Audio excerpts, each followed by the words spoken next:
Pour la première leçon de lundi le 4 mai, c'est 2.2.8, application des fonctions du second degré. Donc, on va voir quelques applications des paraboles.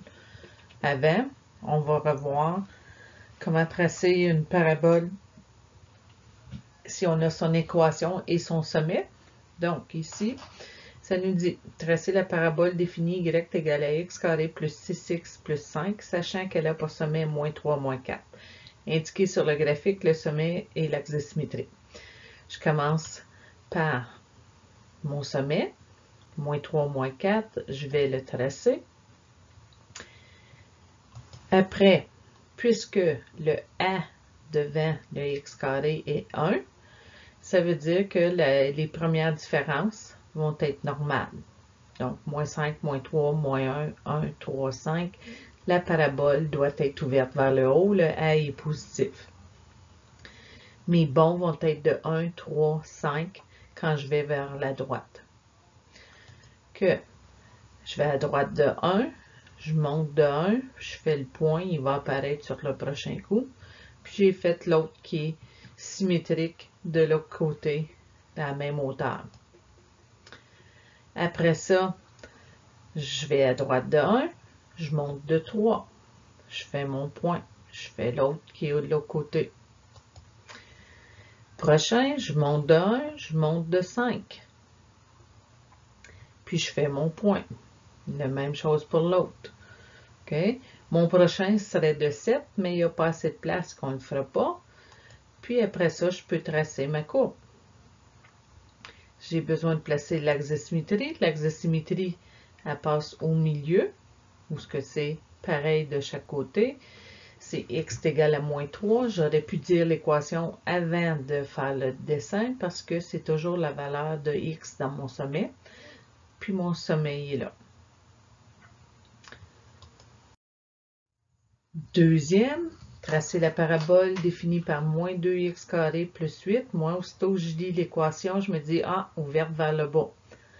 Sachant qu'elle a pour sommet 0,8, indiqué sur le graphique, le sommet est l'axe de symétrie. Donc, je trace mon sommet. Mes premières différences vont être le double, puis ils vont changer de signe à cause du moins 2. Donc, si je vais à droite de 1, je vais descendre de 2. Si je vais à droite de 1 encore, je descends de 6. À droite de 1 encore, je descends de 10.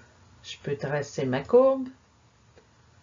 Mon axe de symétrie est au milieu, x est égal à 0, puis j'ai mon sommet. Premier exemple. Une golfeuse choisit d'utiliser le fer numéro 8 pour frapper sa balle. La relation entre la hauteur de la balle et le temps écoulé est représentée par la table de valeurs ci-contre.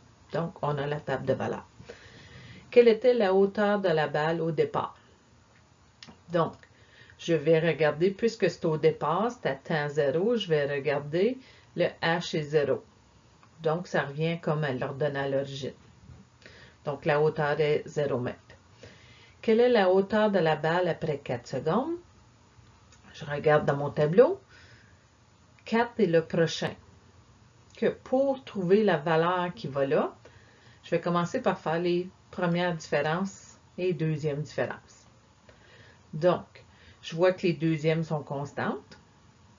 C'est une fonction du second degré. Donc, si je regarde, de 12 à 2, ça descend du 10. De 2 à moins 8, ça descend de 10. Que ça va descendre de 10 encore. De moins 8 à combien pour que ça descende de 10? Ça va être moins 18. Si je regarde ici, de 0 à 12, j'ai fait 0 plus 12, c'était correct. 12 plus 2, 14. 14 plus moins 8, ça m'a donné 6. 6 plus moins 18 va me donner moins 12. Donc, après 4 secondes, la hauteur va être moins 12 mètres. Est-ce que la hauteur obtenue après 4 secondes est réaliste? Une hauteur de moins 12 mètres. Pas vraiment, ça voudrait dire qu'elle serait sous terre. La seule façon que ça pourrait être réaliste, c'est sur le bord d'une falaise, puis que là, la balle est rendue au bas de la falaise. Okay? Mais réellement, c'est pas vraiment réaliste. De quel type de fonction s'agit-il? Justifier sa réponse. Donc, puisque les deuxièmes différences sont constantes, c'est une fonction du second degré. Selon la table de valeurs, que peut-on prédire au sujet de la forme de l'équation qui définit la fonction? Puisqu'on connaît les deuxièmes différences, on sait que le A est moins 5, puis on sait que le C est 0, parce que à 0, c'était 0. Donc, je suis rendu à ça comme équation. F. Que peut-on conclure au sujet de la représentation graphique de la fonction esquissée, identifier les éléments importants? Ce qu'on connaît, on sait que c'est H sur l'axe des Y ou des ordonnées, puis T sur l'axe des abscisses. On sait que juste après 3 secondes, elle devrait être plus bas que 0, puis que ça va comme ça. G. Déterminer l'équation qui représente cette équation. On a qu'on est rendu jusqu'à y égale à moins 5x carré plus bx. Je prends le point 1,12 qui est dans la table de valeurs, je remplace, puis ça me donne 17. Donc, y égale à moins 5x carré plus 17x. Puisque dans ce cas ici, c'est la hauteur et le temps, donc je remplace avec les bonnes variables. H est égal à moins 5t au carré plus 17t. À l'aide de l'équation. Donc, on a notre équation. Quelle est la hauteur de la balle après 2,1 secondes, arrondir au dixième près? Donc, qu'est-ce que je fais? T est égal à 2,1, je le remplace dans l'équation, je trouve 13,7 mètres. Donc, la hauteur sera de 13,7 mètres. Est-ce que cette équation semble correspondre à l'esquisse tracée à la question F? Oui. C'est une parabole, elle est ouverte vers le bas, puis l'ordonnée à l'origine est 0. On peut dire tout ça d'après l'équation. Donc, ça va avec l'esquisse qu'on avait. Esquisser dans l'espace qui compte la représentation graphique qui se trouve sur la calculatrice. Moi, je suis allée dans Desmos, j'ai fait mon chose. Il me manque les titres des axes, là, mais c'est juste une esquisse. Je vais le laisser comme ça, puisqu'on l'a fait avant. D'après notre graphique, est-ce que le graphique correspond à l'esquisse tracée en F? Oui. OK. C'est pas mal qu'est-ce qu'on avait. Maintenant, on a des valeurs pour l'axe des ordonnées ou des Y. Comment peut-on savoir de façon graphique s'il n'y a pas d'erreur dans l'équation? Qu'est-ce qu'on peut faire? On peut vérifier tous les points, voir s'ils passent sur la courbe. M, quelle est la hauteur de la balle après 2,5 secondes? Donc, je vais aller à 2,5, je monte jusqu'à temps que je touche la courbe, puis je vais lire sur mon axe des ordonnées, puis c'est environ 11,3 mètres. Quelle est la hauteur maximale atteinte par la balle?